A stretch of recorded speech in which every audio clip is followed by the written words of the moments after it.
What's going on, guys? This is Vince with vshred.com, and in today's video I'm going to give you the 5 best muscle building tips for beginners related to workouts only.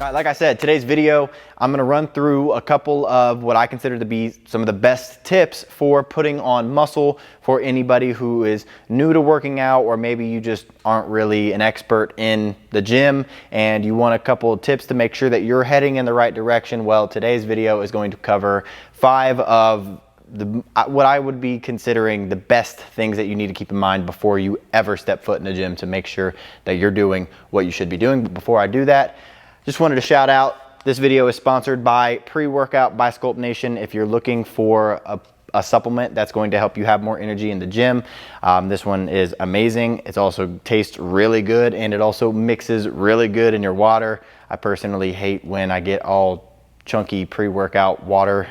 It just doesn't make it enjoyable to take, and a lot of them taste bad. This one is not any of those. If you're looking for a new pre-workout, it will give you energy, will work.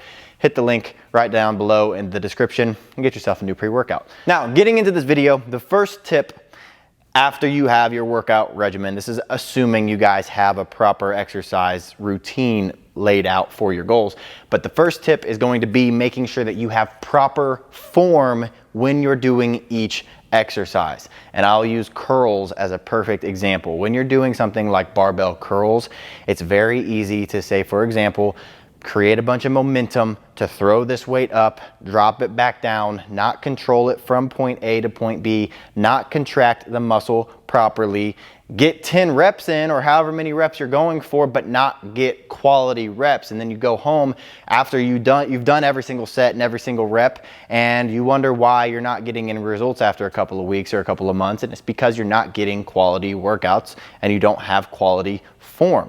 So instead of just going and throwing weights around, really focus on contracting each muscle properly, doing, let's say, the curl the right way, where you're controlling it on the curl up, you're really focusing on that squeeze at the top, you're controlling it on the way back down, you're getting the stretch of the muscle, and you're doing that for every exercise you do. Tip number 2 is going to be making sure that you are mixing heavy weights with light weights. And I say this because we've all heard of the typical 5x5 exercise plan. If you haven't, there's a 5x5 exercise plan where you go and do 5 sets of 5 reps, which 5 reps, by the way, if you can only do 5 reps, you should be going very heavy. And so it's a heavy exercise plan where you're using high weights, low reps, and longer rest times. Yes, that is very good for building muscle and building strength, but there's been studies shown that when you do that kind of training, heavier training mixed with what is known as hypertrophy training, which is a higher rep, lower weight training, and this does not mean up in 30 reps or 20 reps even, it means usually 10 to 15 reps is going to be the higher rep range.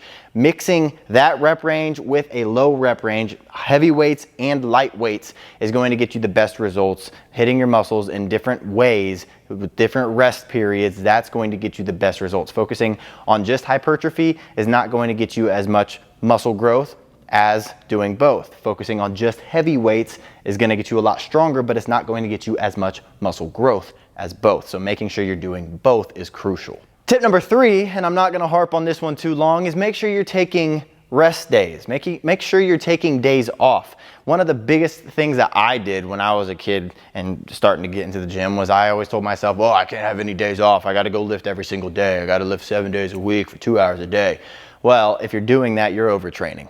Plain and simple. If you don't think overtraining is a thing, you're dead wrong. You have to give your muscles the amount of time that they need to recover from the stress that you put them under. When you're at the gym, you're not actually building muscle, you're actually breaking down muscle. So you have to give your muscles enough time after you leave the gym to recover from that so that your muscles can grow bigger and stronger. But if you're not giving your body rest days, if you're not giving your skeletal system rest days, if you're not giving your central nervous system rest days, your body's never going to recover from the workouts that you're doing, so you might as well just stop doing them. Give your body rest days. Stop thinking that you shouldn't take any days off. It's going to help you in the long run. Tip number 4 is make sure you're switching up your exercises. This is something that I did as a kid as well. I figured out what exercises I would do for, let's say, chest. I would start with barbell bench press. I would go into incline dumbbell press. I would do the pec deck machine, and then I would do, I think, a cable. And I'm pretty sure that's all I ever did for chest day all the time. International chest day on Monday, I'd head to the gym. I'd do that routine right there. Does that routine right there work for a little bit? Of course it will. That's a great workout that I just told you.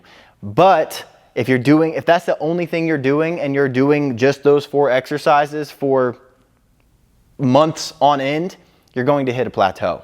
You're going to hit a point where your muscles are not receiving the stress that they need, the new kind of stress that they need to shock them into new growth. You have to hit your muscles with different exercises, with different weights, with different rest times from different angles to hit your muscle fibers with something that they're not used to so that you can have them grow bigger and stronger. Putting your body under stress that it's not used to is the fastest way to put on muscle growth. Obviously, you can't do that all the time. You don't want to switch your exercises up every single week. You want to switch them up, give your body enough time to build strength and build muscle in those areas that you're hitting them.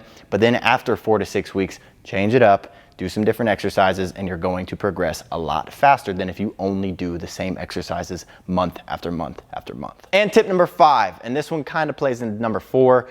When I say switch up your exercises, also make sure that you are doing compounds and isolation exercises. Obviously, compound exercises are amazing, and you want to start your workouts with compounds because you're going to be targeting more muscle groups. You're going to be able to use heavier weights, and therefore you're only going to be able to handle heavier weights from compounds earlier on in your workout. If you go and let's say do shoulders and you start with a bunch of lateral raises and then you try shoulder press, you're not going to be able to shoulder press as much weight as you could if you started with shoulder press. So starting with compounds is going to allow you to lift heavier weights, which is super beneficial, but then also implementing isolation exercises in towards the end to completely fatigue specific muscle groups. Shoulders are a perfect example of this, like I said. Starting with some kind of shoulder press, whether that's with dumbbells or a standing military press with the barbell, and then as you go in later into your workout, now you start doing rear delt flies. That's going to work your rear delts and your traps. Then also working in lateral raises. That's going to really start to isolate that side delt. And so working in these isolation exercises is going to help you hit those muscle groups that aren't necessarily completely fatigued by a big compound movement. The big compound movement will help you move more weight and, let's say, get more testosterone flowing in your body, but it's not going to help you fatigue, let's say, that medial head of your deltoid. It's not going to help you necessarily fatigue your rear delt. So if you're really trying to get, let's say, delt development, you want to focus on isolations that are going to specifically target that. Same thing with, say, triceps. You can start with a good big tricep compound movement like dips or a close grip bench press, but if you really want to completely fatigue your tricep muscle, you want to go into, let's say, standing tricep extensions or overhead tricep extensions, and that's really going to help hit that long head and fatigue your triceps completely. So making sure you're not only doing compounds, you're not doing only isolations, you definitely don't want to do that, but mixing them for muscle growth, especially if you're trying to go for an aesthetic figure, is going to give you the best results.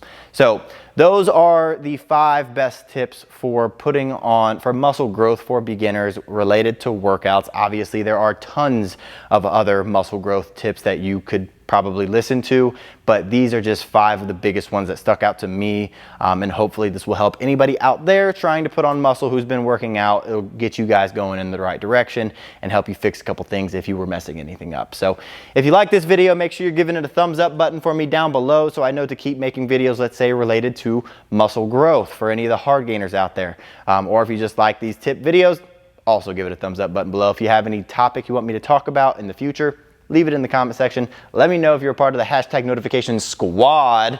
And other than that, guys, I will see you in the next video.